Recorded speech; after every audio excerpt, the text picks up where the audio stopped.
नमस्कार, मैं ऋचा सिंह और आप देख रहे हैं सी न्यूज भारत।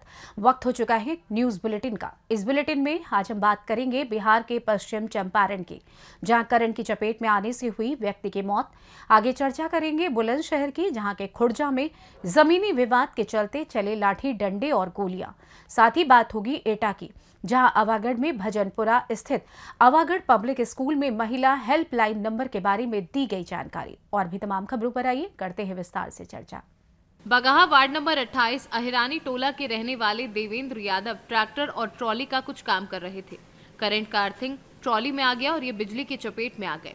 घर वाले बगहा अनुमंडल इन्हें हॉस्पिटल लेकर गए।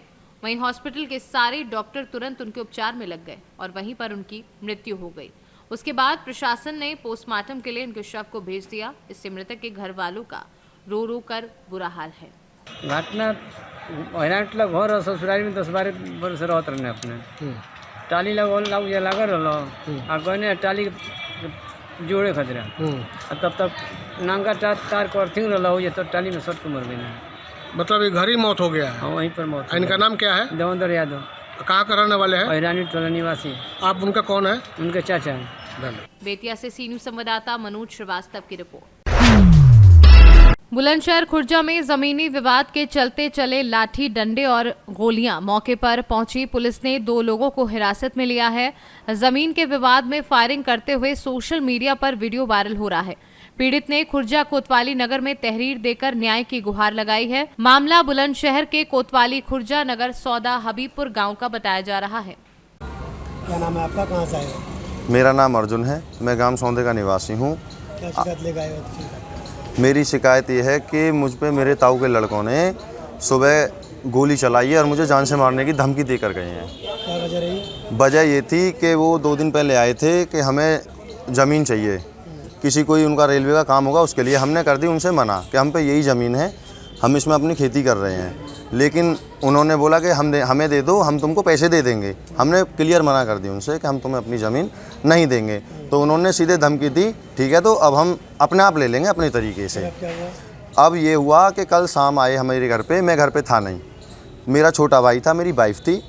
उन्होंने घर में आके 5 जने थे, वो भीतर आके मेरे भाई पे माल लगाई है, फिर उसके कट्टा रखा है, उसके पीछे कट्टा लेके भागे और मेरी वाइफ से छेड़छाड़ की है। फिर अब उसके बाद में हम वहाँ पे गए अपनी खुर्जा जंक्शन उसमें चौकी पे, तो वहाँ पे तहरीर लिख ली हमारी। तहरीर लिखने के बाद में उन्होंने बोला कि हम गश्त पर भेज देंगे, लेकिन वहाँ पर कोई भी नहीं आया। फिर हमने सुबह कॉल की तो सुबह भी किसी ने कोई हमारी कॉल का कोई रेस्पॉन्स नहीं दिया। अब उसके बाद में सुबह उनकी कॉल आती है, उसके लड़के की, शिव कुमार के लड़के की, चिंटू की, कि भाई तुम क्या कह रहे थे कल, क्या मामला था, अब जो भी मामला है निपटा लो। मैंने कहा भैया मैं अपने घर पे हूँ, तुम मेरे घर पे आ जाओ।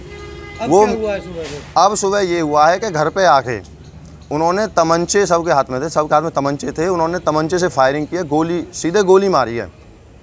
लगी तो नहीं किसी को? नहीं, वो तो किस्मत है कि जो गोली लगी नहीं पकड़ा है। भी है? हाँ, उसमें से पुलिस ने शिव कुमार नाम का एक शख्स है उसको पकड़ लिया है। वो चौकी में बैठा, हम उसे चौकी में छोड़ के आए हैं। बुलंदशहर से सी न्यूज संवाददाता अदनान इबाद की रिपोर्ट। जनपद बुलंदशहर की शिकारपुर तहसील क्षेत्र में वैश्य समाज द्वारा अग्रवाल धर्मशाला में की गई बैठक आयोजित। बैठक के दौरान पहुंचे सभी सदस्यों का अध्यक्ष कुशल सिंघल ने अभिनंदन किया एवं आय व्यय के संदर्भ में भी जानकारी ली। साथ ही बैठक के दौरान संगठन का विस्तार किया गया, जिसमें मीडिया प्रभारी नियुक्त हुए ऋषु मित्तल सहित अनेकों पदाधिकारी ने पूर्ण निष्ठा एवं ईमानदारी के साथ अपने कर्तव्यों का निर्वहन करने का संगठन को आश्वासन दिया। बुलंदशहर से सी न्यूज संवाददाता मनोज गिरी की रिपोर्ट। अवागढ़ में भजनपुरा स्थित अवागढ़ पब्लिक स्कूल में महिला हेल्पलाइन नंबर के बारे में क्राइम इंस्पेक्टर अनुज कुमार एवं अनुराधा महिला कांस्टेबल के द्वारा जानकारी दी गई। उन्होंने जानकारी देते हुए इसके बारे में बताया कि कोई भी महिला अपने आप को असुरक्षित महसूस ना करे।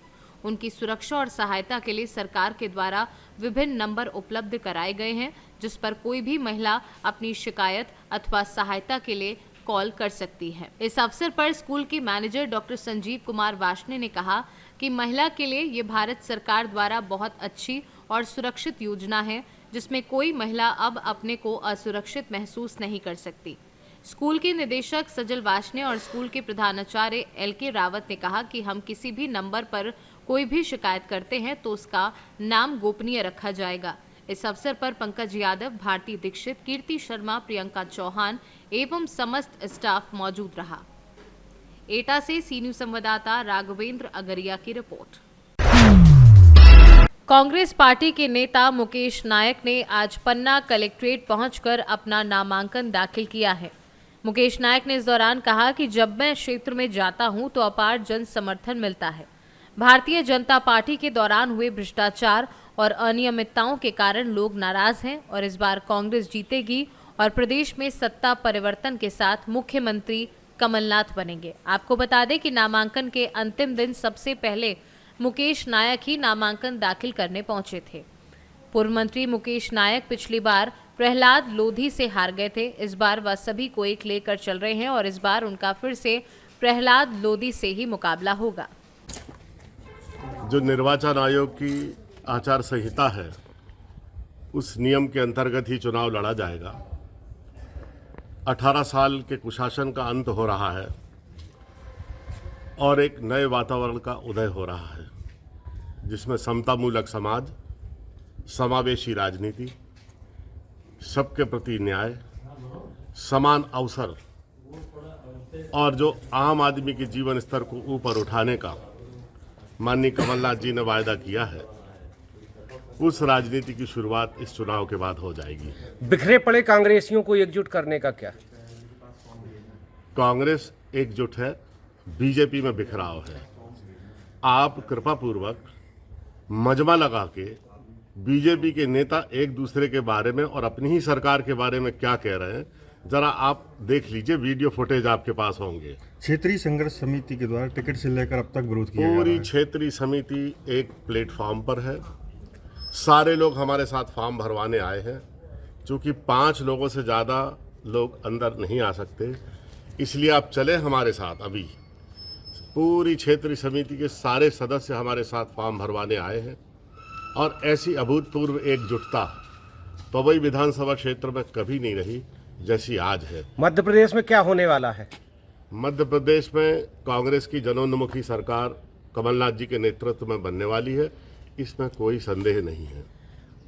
और पवई में क्षेत्रीयता का कितना फर्क पड़ेगा? आपका प्रश्न काल्पनिक है। क्या खास मुद्दे लेके जा रहे हैं जनता के बीच? आप गिनवाने लगेंगे। पन्ना से सी न्यूज संवाददाता रीना सोनी की रिपोर्ट। फिलहाल न्यूज बुलेटिन में बस इतना ही। देश दुनिया की तमाम खबरों की जानकारी के लिए आप देखते रहें सी न्यूज भारत। हर खबर आपके साथ, आपके हाथ।